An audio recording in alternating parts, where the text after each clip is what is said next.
मोदी ने मानी हार बंगाल में, अमित शाह बौखलाने लगे। प्रधानमंत्री मोदी को अब यह तो लगने लगा है कि बंगाल हम नहीं जीत सकते, यह तो तकरीबन उन्होंने मान लिया है, क्योंकि जिस पहले चरण का मतदान हुआ है वह पहले चरण का मतदान बहुत कुछ कह रहा है, कहानी कह रहा है। अब पश्चिम बंगाल के अंदर जिला कूच बिहार जो है, कूच बिहार में 2021 में 88.4% वोट पड़ा था और इस बार 96.4% वोट पड़ा है। दक्षिण दिनाजपुर में 2021 में 87.5% पड़ा था, 2026 में 95.44% पड़ा है। जलपाईगुड़ी में 2021 में 88.46% था और 2026 में 94.65% है। और बीरभूम में 2021 में 88.64 था और 2026 में 94.51% है। मालदा में 85.3% था, अभी 94.46% है। और उत्तर दिनाजपुर में 83.81% था 2021 में, अब 94.16% है। इन सब जगहों पर, इन सब जिलों में भारतीय जनता पार्टी ने 2021 में प्रदर्शन अच्छे किए थे। जैसा कि भारतीय जनता पार्टी ने टीएमसी ने 2 तो भारतीय जनता पार्टी ने 7 सीटें निकाली थी कुछ बिहार के अंदर। दक्षिण दिनाजपुर में टीएमसी 3 तो भारतीय जनता पार्टी भी 3 निकाली थी। जलपाईगुड़ी में टीएमसी 3 तो भाजपा 4 निकाली थी। और बीरभूम में 10 टीएमसी तो भाजपा 1 निकाली थी। और मालदा में टीएमसी 8 तो बीजेपी 4 निकाली थी।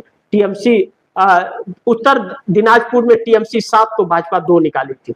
प्रदर्शन अच्छे थे पहले चरण के मतदान में, लेकिन अब वह सब पानी फेर गया। पहले चरण में भारतीय जनता पार्टी हवा हो गई और ममता बनर्जी 100 के पार। लेकिन भारतीय जनता पार्टी के लिए चिंता का विषय यह है कि जो पिछली बार लेफ्ट और कांग्रेस का खाता नहीं खोला था, इस बार उनका खाता खोलने जा रहा है। वह वोट किसके कटे हैं? ममता बनर्जी के तो नहीं कटे, यह साफ है। यानी कि भारतीय जनता पार्टी का प्रदर्शन खराब है। 2019 में भारतीय जनता पार्टी के 18 सांसद चुन करके लोकसभा के आए थे और 2024 में 12, यानी कि 6 सांसद इन्हीं क्षेत्रों से कम चुन करके आए थे। अब भारतीय जनता पार्टी संकट में घिर गई। अब करे तो क्या और ना करे तो क्या ना करे। अब ऐसे में जब इंटरनल सर्वे या कहने लगे या चर्चाओं में या आने लगा, आकलन करने लगे विश्लेषण कि पहले चरण में ही भारतीय जनता पार्टी साफ हो गई, तो दूसरे चरण में जहां चुनाव होने वाले हैं वह तो भारतीय जनता पार्टी के लिए और भी बहुत दिक्कतें पैदा करने वाली है। दूसरे चरण में सेकेंड फेज में 142 सीटों पर मतदान होना है। 7 जिला है, 1463 उम्मीदवार हैं। पुरुष की संख्या 1,65,00,000 है और महिलाओं की 1,55,00,000, टोटल 3,02,20,00,000 लोग वोटिंग करेंगे। ऐसे में 142 सीटों पर 2021 में भारतीय जनता पार्टी की स्थिति या बाकी लोगों की जो थी, टीएमसी जो थी 123 सीटें जीती थी इस दूसरे फेज में 142 सीटों पर, और भारतीय जनता पार्टी मात्र 18 सीटें जीत पाई थी 142 सीटों में। तो भारतीय जनता पार्टी के यहाँ जनाधार नहीं है, यहाँ पर यह टीएमसी का गढ़ माना जाता है। टीएमसी का गढ़ माना जाता है। टीएमसी का गढ़ माना जाता है, तो यहाँ तो भारतीय जनता पार्टी को कुछ मिलने वाला नहीं। जो 18 मिले हुए थे उन 18 में भी कमी आने वाली है।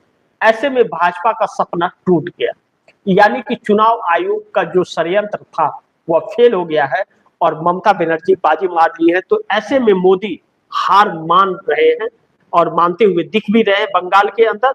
लेकिन अमित शाह इस हार से बौखला गए, कह रहे हैं कि टीएमसी के गुंडे 23 तारीख को पहले चरण के मतदान में घर से नहीं निकले थे और 29 तारीख को दूसरे चरण के मतदान में भी निकलने की कोशिश ना करें, नहीं तो उल्टा लटका दूंगा। कौन उल्टा लटकेगा यह तो 4 मई को पता चलेगा।